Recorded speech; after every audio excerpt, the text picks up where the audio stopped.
আপোনাৰ চকুৰ গুৰিত কলা দাগ পৰিছে নেকি? চকুৰ গুৰিত কলা দাগ পৰাৰ কাৰণ কি জানেনে? ঘৰুৱাভাৱে চকুৰ কলা দাগ উপশম কৰা সম্ভৱনে? বৰ্তমান সময়ত প্ৰতিগৰাকী লোকেই ব্যস্ততাময় জীৱনৰ বাবে বহু ক্ষেত্ৰত মানসিক চাপত থকাও দেখিবলৈ পোৱা যায়, যাৰ বাবে বৰ্তমান সময়ত প্ৰায়ভাগ লোকৰেই টোপনিৰ সমস্যাত বা টোপনিৰ অভাৱ হোৱা দেখিবলৈ পোৱা যায়।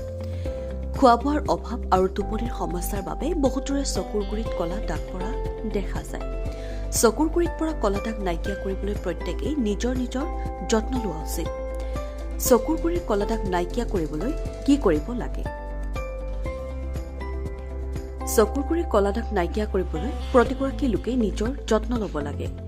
দৈনিক 10 পৰা 12 গিলাচ পানী খাব লাগে।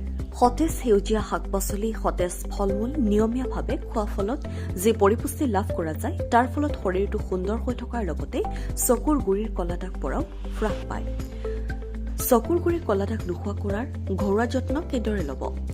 যিসকলৰ চকুৰ গুৰিত কলা দাগ আছে, তেওঁলোকে ঘৰুৱাভাৱে যত্ন লৈও এই সমস্যাৰ পৰা পৰিত্ৰাণ পাব পাৰে।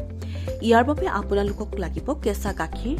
গাখীৰত লেক্টিক এচিড থাকে, সেয়েহে চকুৰ গুৰিত কেঁচা গাখীৰ লগালে চকুৰ গুৰিৰ দাগ নোহোৱা হোৱাত সহায় হয়।